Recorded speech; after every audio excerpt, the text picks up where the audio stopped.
So, Timothy, one of the things that I think Protestants don't understand is the Catholic tradition and how their movements and their gatherings and the papacy works. Going back to Vatican II, what's taken place in the Catholic Church at Vatican II and really since Vatican II? Vatican II is one of the great watersheds in modern church history. This was a council convened by Pope John the 23rd, in which he said, I want to open the windows and let some fresh air blow in to produce what he called aggiornamento, which means in Italian, refreshing, a renewal, a good morning time for the church. And so there were a lot of changes that were introduced by Vatican II. For example, Catholics were at one time were not encouraged or even permitted to have the Bible available in the English language.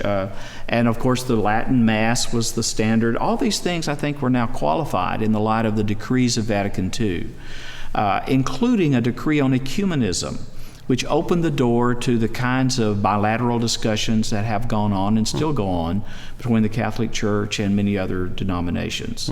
So there was, and one of the things that came out of Vatican II was a new appreciation for the Bible, for the importance of the Bible, reading, studying the Bible. So it's not now at all unusual to go into a Catholic parish and find Bible studies going on, people studying the Bible.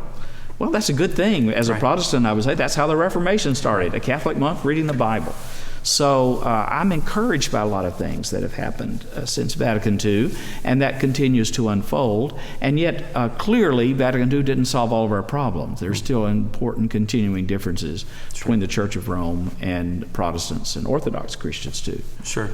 So then how is that fleshed out, those changes that came at Vatican II? How has that been fleshed out with maybe the last three popes, starting with John Paul II, and then Benedict, and then now with Francis? How have we seen this sort of flesh itself out? These three popes, John Paul II, Benedict XVI, and Francis, were in a way innovative popes just by the very fact they were chosen. John Paul II, Karol Cardinal Wojtyła, as his name is from Poland. He was the first pope from outside of Italy since the Reformation. The last one was Adrian VI in the 1520s. He came from Holland.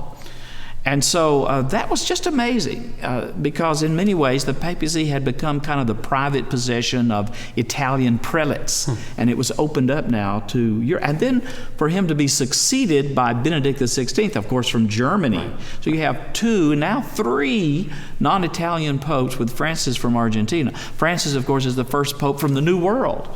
He's the first pope from the Hispanic-speaking world. He's the first pope from south of the equator.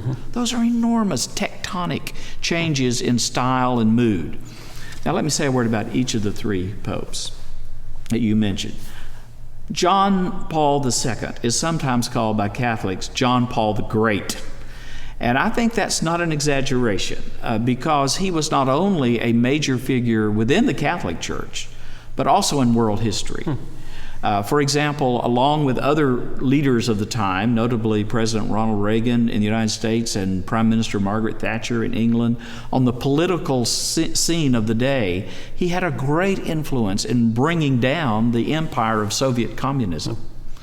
And in advocating for freedom of religion in a place where there had been oppression and persecution of Christians and many others for a long, long time. He also had a great influence, I think, in developing many of the models for how the church is to engage the world, not as an enclave unto itself, but open and responsive to human need. He was amazing in that way. He was a charismatic personality, and because of that, I think he did a lot to bring the Catholic Church into the full place it has today in the wider world. Benedict XVI, very different from John Paul II, though they worked so closely together. But he was the theologian. He was the greatest theologian to become pope since the Reformation, at least. His writings show remarkable theological acuity, and I think will be studied for many, many years to come. And I think even though his papacy was shorter than John Paul II, he's the one who shored up a lot of the advances made by John Paul II in the Catholic Church. Francis, well, he was a surprise pope, and we're still learning to live with Francis and to see his many gifts. I mean, a guy who says, I don't want to wear those red shoes anymore. Bring me some common street shoes. A guy who moves out of the apostolic palace where the Pope lives in splendor and says, I just want to live in the bed and breakfast across the way with the other priests. You've got to admire somebody like that, right, who kisses babies and hugs and washes the feet of prisoners. I mean, this is a great soul. I think we still have to see how Francis's papacy will play out in terms of his ability to reform the Vatican and the bureaucracy of the Catholic Church. Everybody admits there's great reform needed, not only on the sex abuse scandals we've read about and so forth, but in many other ways to turn the Vatican from being kind of an introverted, bureaucracy-centered institution into one that really serves the Catholic Church and the world. That's what Francis is trying to do, and to do it with a kind of style that reaches out and embraces and welcomes. So I have great hope about Francis and his papacy, and we have a long way to go to see how that's going to play out.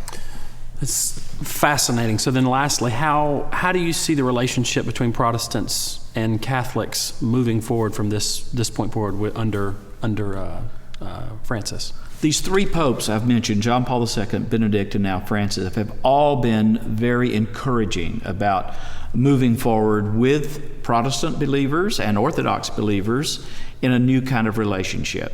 We're not automatically condemned anymore as we once were.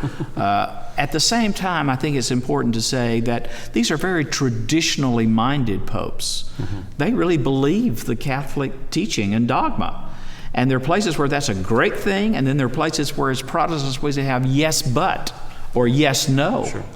And so I believe in what I've called an ecumenism of conviction, not an ecumenism of accommodation. The way forward is not simply to blur all the differences and say, let's just hold hands and be nice. Right. That is actually a recipe for ecumenical disaster, in my opinion. But to move out of deep conviction, both sides, both partners in the dialogue, the deeply held beliefs that we understand from the Scripture and from what God has revealed to us of Himself, and from those places where we have such differences, to see if we can find a common center in Jesus Christ. And the closer we come to Jesus Christ, the closer we'll come to one another.